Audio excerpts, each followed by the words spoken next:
Okay, we are good to go. I usually try to get people to move.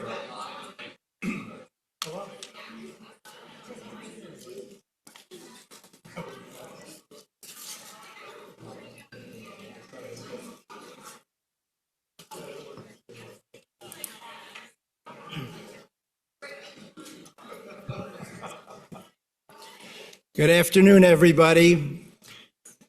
Welcome to Grand Rounds, and this is our Engel Rounds presentation for the month. Our presenter today is Dr. Lawrence Peterson, who's a new faculty member, a senior instructor in psychiatry, who's been here since November 2024. And he'll be speaking today on testing the efficacy of a single session intervention to reduce workplace stress. And hopefully that's why it's so crowded today. People need to hear about things like this. So let me make the usual announcements. For people on Zoom today, remember your microphone and camera are off. They will stay that way. But you can communicate with us by hopefully having comments or questions for the end of the session and put those in the Q&A box. Don't use the chat. Also, remember to complete the evaluations. You'll see the QR code if you're here in the room, or a link at the end of the session today, and there should be an email tomorrow. So our speaker today, as I mentioned, is Lawrence Peterson. He has an interesting background. He received his bachelor's degree in English from the University of Illinois at Urbana-Champaign, and then received a JD from the Illinois Institute of Technology, Chicago-Kent College of Law. Then got a master's degree in psychology from the University of Hartford and a PhD from the University at Albany here in New York. Then he did an internship at the Brattleboro Retreat, and most recently a postdoctoral fellowship at Silver Hill in Connecticut. And that brings us up to date. So let's give a warm welcome to Dr. Lawrence Peterson. See you at the end. So there were 22 years between that law degree and the master's in psychology. And during that time, I was a trial lawyer. It was an exciting job. It was a stressful job. It exposed me to so much tragedy, so much pain. And I observed over time that my mentors and my colleagues seemed to take one of two paths. Either the grind of it all and the tragedy of it all and the trauma of it all led to catastrophe, depression, anxiety, substance and alcohol abuse, relationship decline, all the problems that burnout can produce in a professional. But other folks somehow manage to convert all of that stress and pain and anguish into something, not a scientific word, but something I would term wisdom. And those folks inspired me. I always wondered, how do we get on one track versus the other? And is it possible to train some skills to get on that preferred track of wisdom and wellness? So 26, 27 years later, I'm working on a dissertation, and this is what we found out in that dissertation. All right, first a word of who helped me on this. My first co-chair was Dr. Myrna Friedlander, who is a professor at University of Albany in counseling psychology, editor extraordinaire, and certainly a font of wisdom for me in the field of counseling psychology. And then my second co-chair, Mariella Moyert, who is a PhD, I believe, in statistics. She was my statistics teacher and helped figure out exactly how to measure the data in this study. Then you notice two Petersons here. Where did I find so many Petersons? Well, you don't have to pay your kids.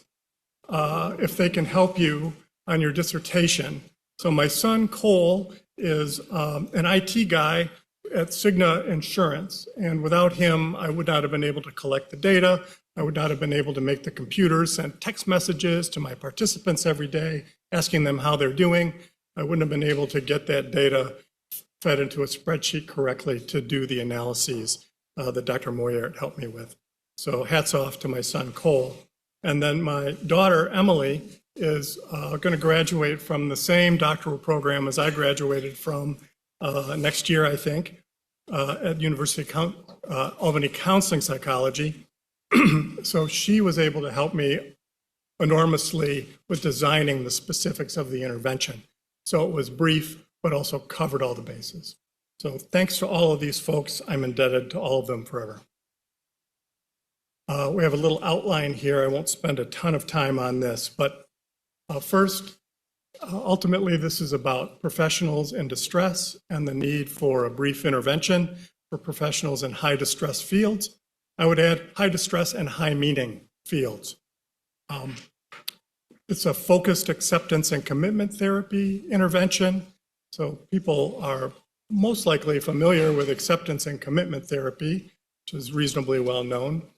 This is a focused version, succinct version, a fast version that I think really was a good fit. It was originally written and designed for primary care physicians to use as an ultra brief intervention with their patients. The methodology is single case design. My N was only 10, so single case design, which is 4 small N studies, was a good fit. And as I mentioned, we collected our data via text message, which gave us access to the people on a very frequent basis, even though they were in the Midwest and I was out here in New York. The statistics, we used 2 measures for general distress, the GHQ-12, and for psychological flexibility, more of a process variable, we use the MPFI, a homegrown measure here at the University of Rochester, and really a magnificent instrument. Our outcomes were mixed, but very informative. We had general improvements in flexibility and changes for most people in their daily general distress reporting, but we'll get to more of that in a minute. And then if there's time, I'll talk a little bit about future possibilities and practical applications of some of the things that we did here. So my target group is distressed professionals. Think in terms of fields that are highly demanding, high trauma exposure, but also high in meaning. So the role of the public defender fits that bill, but so many roles here at URMC also fit that bill. You think about the extreme demands and the exposure to all sorts of horrible events that can befall people that occur in medicine, but also the potential for meaningfulness, for being a healer, for curing, for being an empathic and connected caregiver. Really a rich area for finding meaning in our professions. But that is offset by the high risk for burnout. It's also true that professional training may not prepare people very well for the emotional and interpersonal aspects of our professions. There's actually a literature for lawyers that suggests that law school makes you worse at those things. Intuitively, that makes sense to me. And if you think about in medicine, the intensity and the number of things that you have to learn and the depth of learning that are required, it's not really a surprise that there's fewer classes in these interpersonal and wellness aspects. Although here at URMC, we seem to be an exception to that. All right. Covered most of this. We use these public defender attorneys because of the high trauma exposure that they experience, the stress and professional demands. I had easy access to them as a sample. That didn't hurt. And also there's a literature about lawyers that emphasizes the very rigid cognitive style that is taught. That's how you do the law, but it's not a great way to do life. The list is kind of interesting. Rule-based morality, perfectionism, pessimism, vicarious trauma, isolation, grandiosity, and analytical thinking to the exclusion of emotional processing. Now, how many of those can apply in medicine? Plenty. Certainly the pitfalls are somewhat similar. But what a profoundly high-meaning profession. It's caring for the weakest. It's standing up for the marginalized. It's finding the human even in the people that others think are the worst. Really a profound line of work if you can survive the challenges. So the intervention I chose was focused acceptance and commitment therapy. I was sort of naturally drawn to acceptance and commitment therapy, ACT as it's called, and I encountered this very streamlined version, which I was very happy to make use of. The idea here overall is to give interventions that give people a level of psychological flexibility that then reduces their suffering. And I use the term suffering. Understand that the target here is not to make you happy, although we're not against happy when we're using ACT. Instead, it's to make things meaningful, make things important, make it feel like you're doing the right things for the right reasons on a day-to-day basis.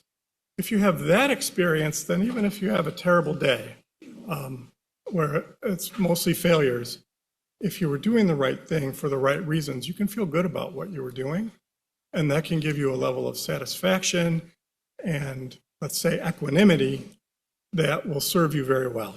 Chasing after happiness, that's much more fraught with disappointment. There were 3 interventions. I'll talk about each of these in some detail, watching the clock, of course. But one is called the choice point worksheet. That's my single most favorite intervention. I use that almost daily in my therapy practice.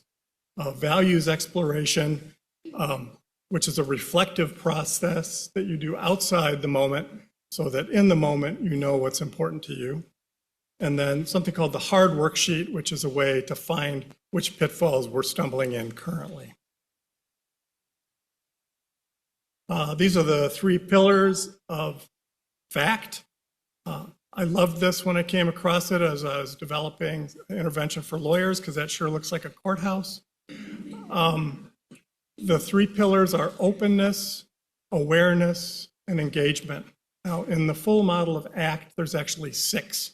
So each of these 3 incorporates a pair of ACT principles. The first is openness, and that's, you could say, not avoiding. It's being willing to experience whatever's going on here and now, internally, externally, contextually with one another, being open to whatever it is. If you're getting yelled at, you're open to the experience of getting yelled at. If you're getting thanked, you're open to the experience of thanking. If you're knowing what you're doing and you feel like an expert, open to that experience. If you don't know what you're doing and you're terrified that people will figure it out, you're open to that experience. Open to the full panoply of things that we experience in life. That's openness. It's not easy. Mostly we avoid unpleasant and grasp on and cling to the pleasant. The second is awareness, also present moment awareness. Sometimes you'll see it called. Those that are familiar with the mindfulness literature will find this familiar. Awareness means knowing what's going on in that openness, but not getting swept away by it.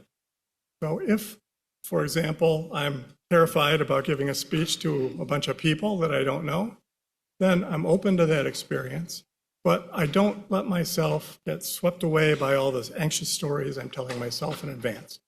I stay connected to what's going on and try to make use of that experience on the fly. And then engagement means with the first two, now you've got some latitude of action. You've got some freedom of choice. You know what's going on. You're not hiding from it. You know it's not everything in the world, and you should make an informed choice about what you want to do. But what is that? Well, if you've explored your values, then you know, oh, this is an opportunity to be humble. This is an opportunity to be patient. This is an opportunity to take joy in teaching. There's a huge range of values. Engagement means knowing those values and taking action in conjunction with them. And then at the end of the day, you know you've engaged the situation and you've done it in accordance with your values. Of course, the values have to change over time as we grow, so there's a recursive aspect to this: rinse, wash, repeat. So openness in a little more detail, open to the experience, good and bad, a balanced observer role. And then for each of these ideas, we gave one intervention. So you might be familiar with the leaves on the stream metaphor. ACT is big on metaphors because the idea is we're not trying to learn it verbally. We don't look for the ability to repeat back what the lesson is. Instead, we're looking for people to understand at a deep intuitive level. Metaphors can do that. So the leaves on the stream, we imagine standing on a lovely bridge overlooking a stream in the fall. There's a myriad of leaves coming down in the water. Some are beautiful and colorful. Some are rotten and ugly. We notice all of them, but we're not diving in to collect them all and keep them forever. We're noticing those thoughts flow by one after the next. So the metaphor for the stream is the flow of experience in the mind, and each leaf is a thought or an emotion or a situation that arises. We notice it in an intuitive and deep way, and then it goes on its way and we let it go. Awareness is really all about staying present and taking perspective. It's a learned skill, and it's a lifetime of learning to master it. For some, I certainly haven't. The practice here is a breathing practice. This is the one we taught, there's many. So we breathe in whatever thought, experience, emotion is prominent in the present. That's an acceptance practice, breathing that in whether we want it or not. And then notice for a moment of stillness that it's not me. I'm not in control of it, but it's just something passing through like those leaves on the stream. And then breathe out, relaxing into the moment. This is how it is now, and I have a choice of how to respond. And then finally, engagement. That's also defined as contact with our personal values. It's choice and willingness to engage in committed action towards those values. One of the practices for this is to imagine your retirement party, and people are standing up to give little speeches about what they knew about you during your career. What kinds of things do you want them to say about you? He was always on time and as perfectionistic as he could possibly be. Is that what you want to hear? Or do you want to hear about your kindness, your warmth, your dedication to learning, your humor? Those things that you want to hear about at your retirement party are core values that you would do well to incorporate in your moment-to-moment decision-making and behavior. So this is the headings for the hard barriers.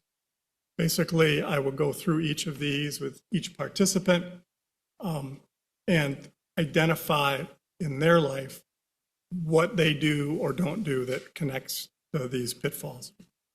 So hooked, what gets you caught? I was talking with a patient yesterday who was telling me about the things that set him off in anger. And when he's angry, he completely gets flooded with the emotion and he does things that he regrets. As professionals, we might have experiences where we run into things that are wrong about the world, about our profession, about what patients need, and they make us angry. If we get hooked by that anger, it can be a problem. But you can't do anything about the problem until you know you're getting hooked by it. So that's what this exercise is about. Avoidance is what do we try to avoid? So procrastination as an example. That's avoidance. So if you're trying to write a PowerPoint or a speech and you just keep putting it off and next thing you know it's midnight and you got to get to work on it, that's avoidance and it's not ideal behaviorally. So something to be aware that you do and then maybe you can work on correcting it. Remote from values means I'm doing something that is really not connected to my values at all. This can happen if you begin a career with one set of values and then you find yourself downstream a ways with new values. So for example, when I started out as a trial lawyer, I will confess that there was a certain amount of vanity involved in the work that appealed to me because you get to stand up, wear these beautiful suits, everybody has to listen to you for 15 or 20 minutes. It was a rush, but that wears off pretty quickly. And I found that to the extent that I was still chasing that look at me aspect of that role, it was leaving me feeling hollow and empty. And that also meant I wasn't pursuing things that were more important to me, like the human aspects of practicing in that area of the law. So noticing what your values are also implies noticing what you're doing that isn't congruent with your values. When you know that, now you've got some room to make some updates. And then finally, doubtful goals. So a value is like your overall direction in life. Patience can be a value. Goals are ways you implement that value. So if my value is patience, then my goals might be things like listening carefully to people even when I'm starting to get bored. A goal is an action with a beginning, middle, and end. A value is a vector, if you will, a direction. If your goals aren't fitting very well with your values, they're unrealistic, they're faulty in some way, then that's going to be disconcerting and a source of struggle.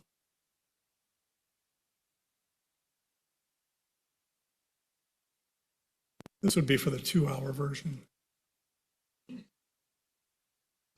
So this is my favorite. This is the choice point. This because all you need is a Post-it note to use this. You can draw a dot at the bottom. That's the choice point. That's the present moment, here and now. Every moment that we're in is a choice for behavior. And the next moment, a new choice. And the next, and the next. Noticing and coming back to that present moment is the first step in a fact-based strategy for coping.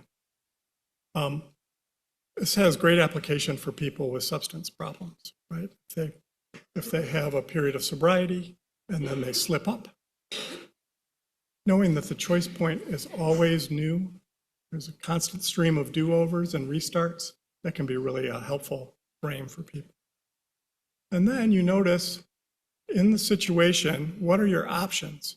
One option is towards, that's the arrow pointing to the right here. That would be, what's a meaningful response for me? In my example, what's the most patient way I can respond to this situation? It might be easy to do. It might be very challenging to do. It might require me to discard old habits of avoidance and do something that's a little scary, or it takes more effort. But ultimately, at the end of that day, I'm going to feel better if I make a towards choice, or sometimes they say towards moves, to give the idea of behavioral action. Of course, the other is being hooked. That's when I do something away from values. I have a value of being a diligent professional, conscientious professional, and I'm procrastinating because it's an old habit and it gives me a little bit of payoff for a few minutes, although it costs me later. Then I'm hooked by my avoidance. And you can write a long list of items down that side on the left of things that can get you hooked. Emotional control, trying to control everything, reasons, rules, rationalizations, looking good, being right, pleasure, power, wealth, entitlement, emotions. You get the idea. Interestingly, sometimes things could be a virtue one day and hook you the next. So the context is very important here. And that brings us back to that choice point. what's going on now and what's called for now. That's the choice point. And you can use it in general. I like to visualize it when I have a dilemma, but you can also use it when you're talking with a patient about what can you do now for your care. Do you want to continue to avoid, say, for somebody that's got a drinking problem that's affecting their liver health? Or are you ready to move towards connection to family, which you've said is a greater value, but which drinking isn't helping?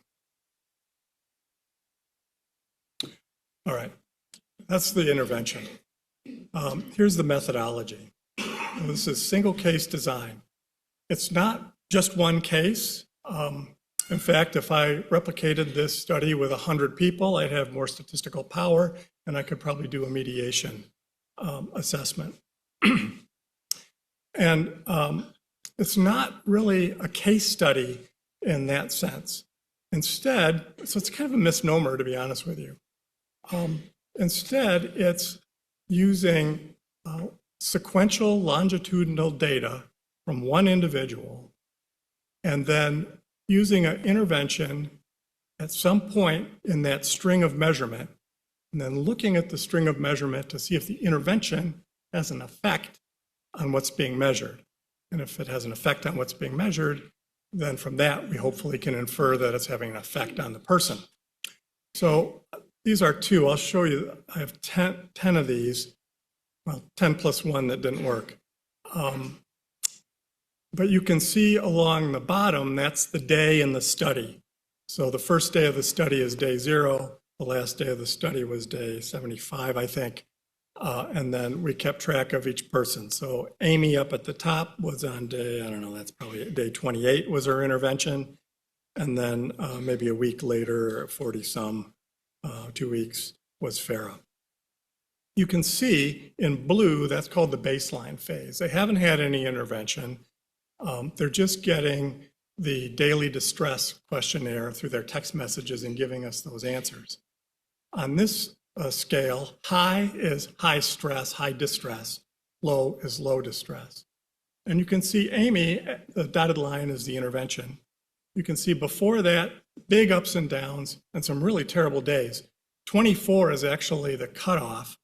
If you're scoring 24 consistently on this instrument, at least the way that we gave it, that suggests that you probably could be diagnosed. The chances that you could be diagnosed with a disorder, depression, anxiety, most likely, would be quite high. So she's well above that 24 on most days. And then this was the textbook dream response that we wanted from everybody. The distress starts to go down and down and down, and then it bottoms out. So you can see the change kind of night and day at that moment. And that's the basic principle of single case design, multiple baseline studies. Does the intervention make an impact on the data patterns from front to back? You can use statistical measures to put numbers on that. Also, we did that, but visual analysis is a big part of single case design. Farah, on the other hand, very different. You can see a change in the pattern of responding. The blue is different than the orange, but the orange, the bad days are higher, the good days are lower, and the variability is much greater. Initially, we thought this is a bad result and calls into question using the intervention. But I don't think that's what's happening. I think it's something else very interesting that's happening. We'll get to that in a minute. So these are my instruments. General health questionnaire, 12 items. It's unidimensional. It measures general distress. It's not very technical. The questions are things like, have you recently been able to concentrate on whatever you're doing? Have you recently lost much sleep due to some worry? There's 12 of them. People were getting them via text message, and they were responding. Some people every day. Most people had pretty good response rates, but not every day. Power goes up and down depending on how many times they respond overall. The other instrument measures psychological flexibility. It asked questions that you would find very familiar, having heard about open, aware, and engaged. There are 6 flexibility scales, and then their dark version, 6 inflexibility scales. The 2 scales are negatively correlated. If you're high on one, you're low on the other. And they have 30 items each. We only use the flexibility scales. I would probably do it differently if I was going to do this study over, but I wanted to reduce the number of items. The samples are things like, I allow unpleasant thoughts and feelings to be there without trying to change them. That's openness. I can observe my thoughts without getting carried away by them. Awareness. I notice my feelings and sensations as they happen. Awareness. I can step back and observe my experiences without judgment. That's another awareness. I should have mixed these up a little better, huh? I am clear about what is truly important in my life. That's engaged, that's values. You get the idea. It's ultra sophisticated, and it was developed here at the University of Rochester. So if either of the developers are here or online, thank you so much. Really sophisticated. It uses IRT to structure the questions, so it's quite possible to mix and match these. And there's an abbreviated version available now that I didn't either, wasn't developed or I hadn't found.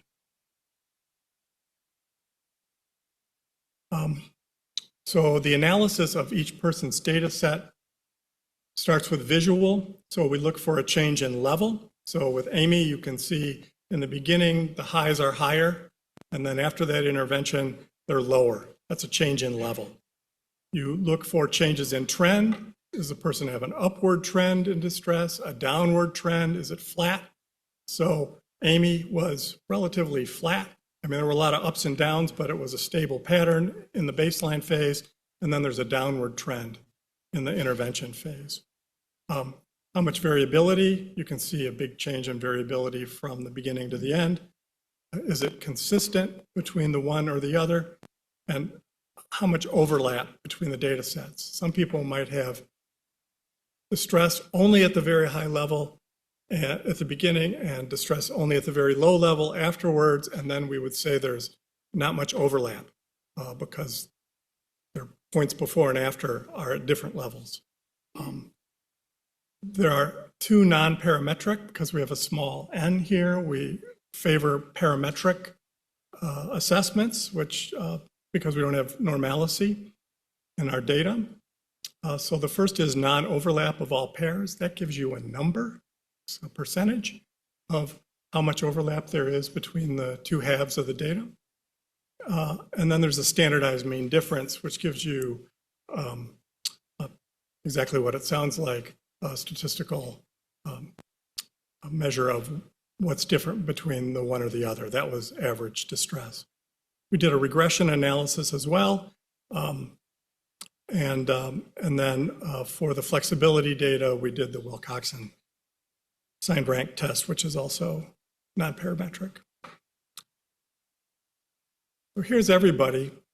You can see the differences between them. In the next few slides, I'm going to group them into categories of styles of responding. Now let's take a moment and step out of a study standpoint and into a clinical therapeutic standpoint. Imagine we are able to collect this data and eRecord is popping it up on the screen for us. And we look, if we have become familiar with styles and patterns, then we can tailor our next session intervention to meet that patient where they appear to be. So if you're in the first category of being a responder, I mean, Amy, I probably would enjoy having her around because she's really acquired the skill set. But you know what? I probably can use her slot for somebody in greater distress. So we might terminate with her, invite her to come back if things get rough again and she needs an update, and find somebody else. Now, that one was the most pronounced. You can see Hannah here, very similar pattern, huge change in variability in that one. And then George, not as big of a change, it's more subtle, but George started out at a lower distress level. Most of his points were below that 24 cutoff. So maybe George is a worried well person instead of somebody in enormous distress like Hannah was when she came to us. Now, these are folks that didn't respond, or at least I thought when I first looked at the data that they didn't respond.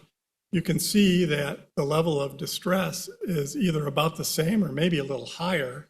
This gave me great pause. Am I causing harm? Is this something we should pull from the study? But I'm looking a little closer at it and I see we taught them about openness. We explicitly said what we want you to do is notice the good and the bad. Drop that avoidance habit and open up to the experience and know what it is. And look what these folks did. They went out of trying to keep a lid on it. Avoidant coping styles can be a control coping style where we pretend we're fine. And they started to acknowledge what was happening. Now, if I see this data pattern with patients, now they're listening, but they're also hurting. And they're getting in touch with hurting, maybe for the first time in a long time.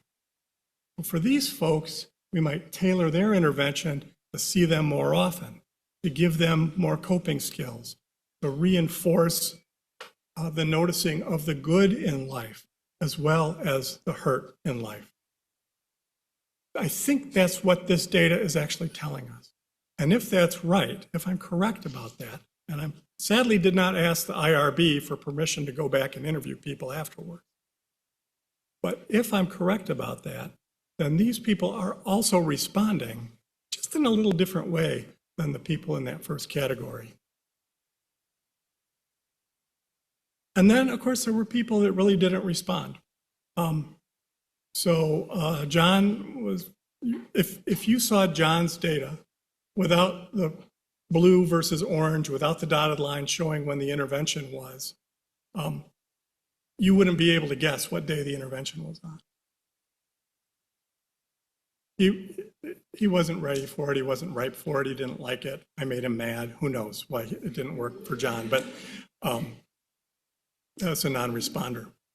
We might continue with them, but we also might check in. What's going on between us? Maybe the alliance is broken. That's another place that we can work. The one on the bottom, Cassie, bottom right, I thought was very interesting. You do see a change from beginning to end, but it's not connected to the intervention. She started getting better, how many days? I don't have my readers on, a week or two ahead of the intervention date. Now that does happen in therapy. People make their first appointment and then that instills some hope and they're feeling better. They show up at your office saying, boy, doc, I feel better. It's not psychic powers on my part, unfortunately. Instead, it's something about getting into therapy, or maybe it had something to do with the reflective invitation of asking yourself, how am I doing today, day after day? Anyway, these are some folks that didn't get much out of the intervention, at least as far as the daily distress measures suggest. And we need to face the fact that not everybody will respond. These are the charts with all the data. Basically, the numbers more or less matched the visual interpretation. I think the visual interpretation can be a little bit more sensitive, sometimes especially with low end like this, but we put them all together just to make sure that we weren't getting one set of answers from the empirical numbers and another set of answers from the little, not fully subjective, but more subjective analysis using visual. I put them in alphabetical order so you knew who went first and who went last. Elrond is a friend of mine, and I put his name as Elrond because he likes Lord of the Rings. The second chart, the one on the right, this was a measure of psychological flexibility. Now, if I had a lot more people, I could statistically determine if there was a mediation effect. In other words, was flexibility the thing that was making the difference from beginning to end? I did not have that ability, but just looking at them side by side, you can see that they were generally consistent. Our compliance on this measure was not very good. This is a much longer measure, very disappointing. I also really wish I had that inflexibility measure data, because that could be very informative as well. But many of the people that didn't respond didn't show much change in psychological flexibility. And some of the people who had low or very high flexibility to start with then didn't have much change either, because they already knew our tricks. At least in theory, people with very low flexibility would benefit the most from the intervention, teaching them flexibility skills. All right, so future directions. Part of my job is coaching residents in communication skills. I'm a noob at it, so I'm learning. But as I learn the work and I develop my skills, I start to think about whether teaching residents this intervention, initially to use with their patients, would be a really useful skill, not just to help patients in a quick way if there's not time for a full referral to a therapist, but also when we learn the skills to teach them, now we've got them in our own arsenal, and they may start to work on us. If that's the case, teaching the skill as an intervention might also be an intervention for the residents or wherever you're teaching. In my case, it's residents. Also, if the folks within your facility have more psychological flexibility, that might do things like reducing burnout, absenteeism, resentment. It could increase patience as we relate to one another in high stress situations. And it might make the job more enjoyable too, or at least more meaningful. So I think that's quite a possibility, although I think it would depend on if I'm right about what the openness learning does to that pattern. Also, just collecting this data on a very regular basis from patients, ideally, I imagine I could call whoever is the programmer here and find out, but if eRecord through the app on our phones was sending out questions, how are you doing today? How are you doing today? How are you doing today? It might piss us off, but it also could give really rich data. That's got a name, incidentally. It's called routine outcome monitoring. Probably a lot of people here are familiar with it already. It was news to me, but it has that effect of being able to give us data to tailor our interventions. And then my last thought would be, there's wait lists for therapy, of course, everywhere because we're short on therapists. A quick little intervention like this, one night a week for people on the wait list, could give people something to keep them afloat during hard times, and also develop a little bit of a relationship between folks looking for care and URMC, especially if it's effective for them. Well, these are all the items. That's my last slide. I came in on time. We have time for questions if anybody has any.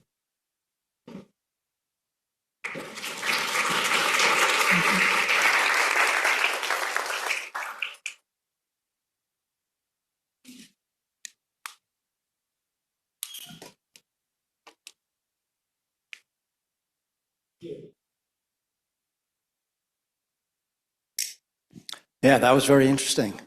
And do we have questions from the audience?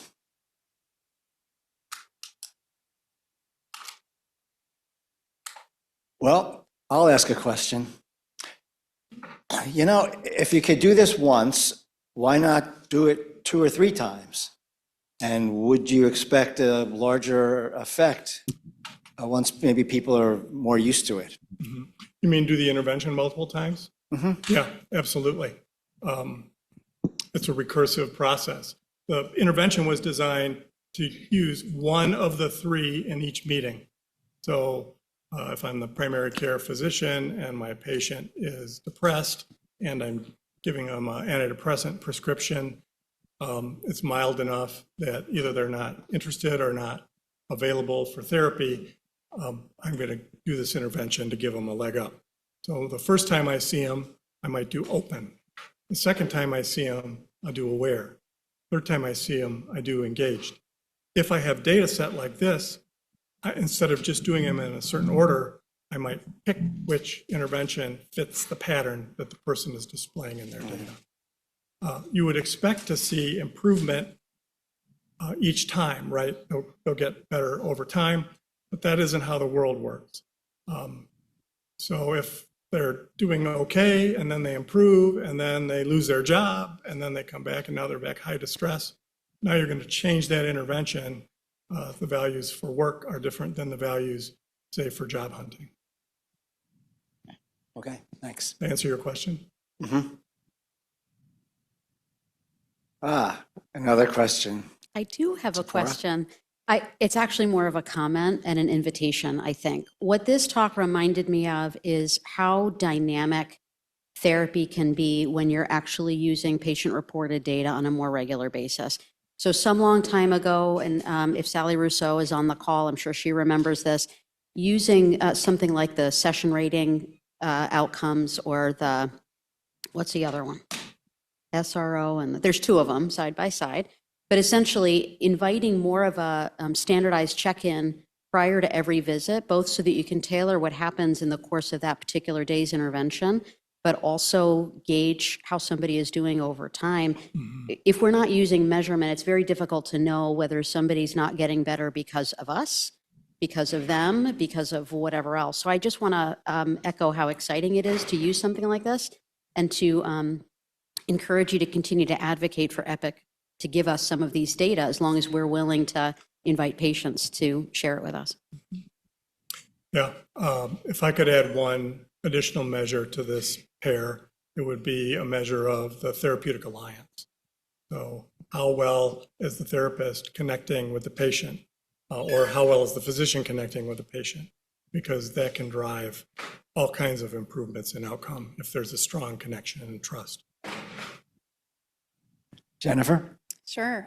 So I really appreciated this presentation. I'm a big fan of ACT, and I thought your interpretation of that one individual's finding or reports of more distress was made a lot of sense to me, and it made me wonder whether you would also think about including measurement of values, consistent behavior, or are there some other functional measure, because often what we do see is maybe a greater openness to those uncomfortable, difficult feelings, yet in the face of those, making those towards moves to do things that are consistent with what matters to us. So just thoughts on that would be great.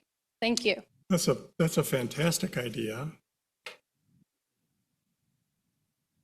Other than a subjective self-report, I mean, you certainly could do subjective self-report. There's probably instruments out there in the career counseling field, if nothing else.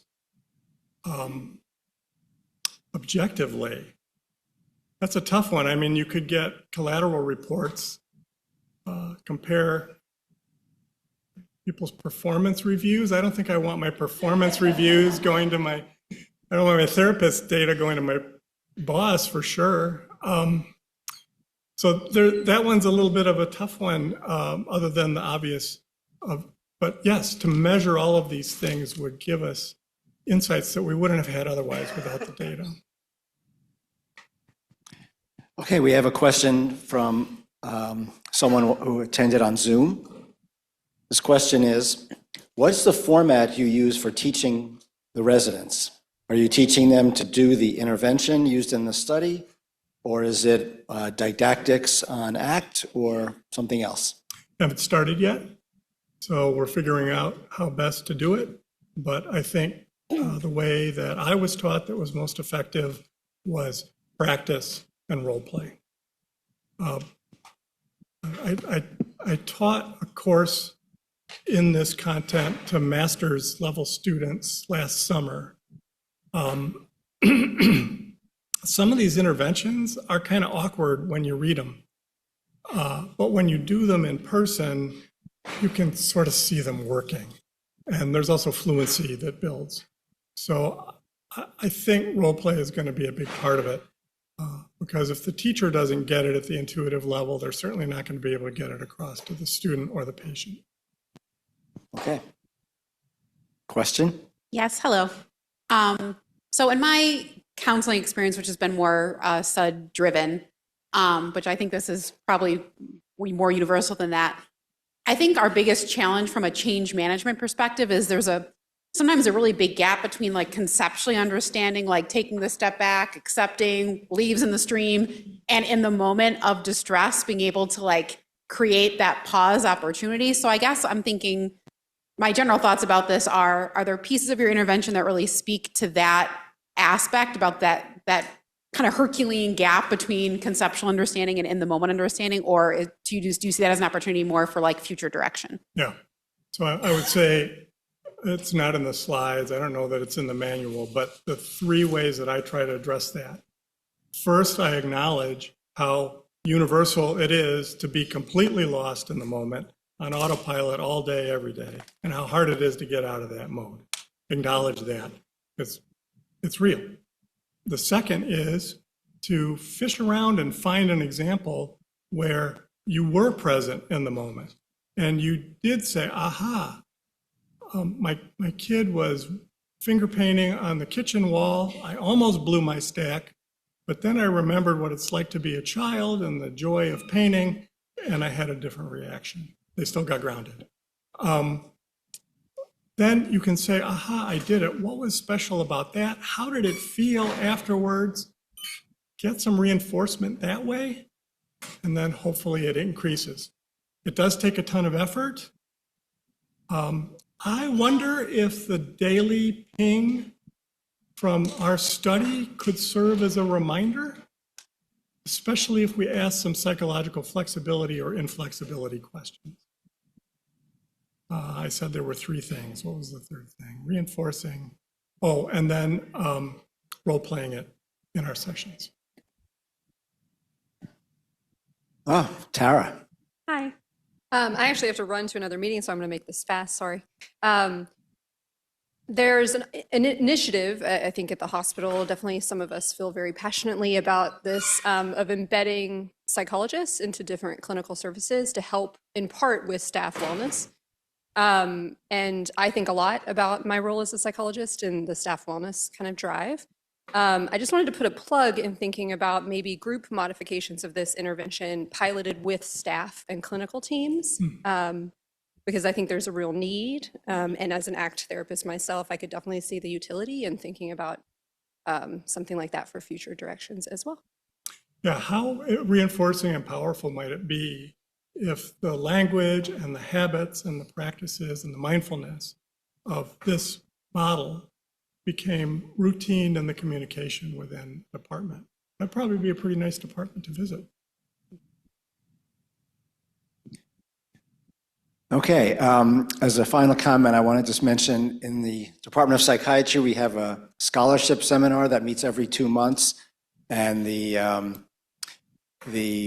one in June will be on single subject design, essentially, among other related topics. And one thing I really enjoyed about this is that you were looking at data at the level of the individual person and looking at pre-post, and even use some statistics for that. And just to say here that there, of course, are other types of single subject designs you could look at. You could have looked at, ABA, say, or ABAB, and get a sense of whether the change is more linked to when the intervention happens and then goes away, hopefully not, when it stops, or multiple baseline, where you start people at different times and see if the effects kick in when they actually started. So, it would be great to see more data using single subject level of analysis in grand rounds, because that's where you really see what's happening at the individual level, and that there are well-established research methods and ways of interpreting data like that. You don't always need 1,000 people. And you can imagine to do something like this with 1,000 people or 10,000 people, by the time we had the results, it would be, 10 years from now, and that's not good. So anyway, thank you very much. This was very interesting on several levels. And It's not mine.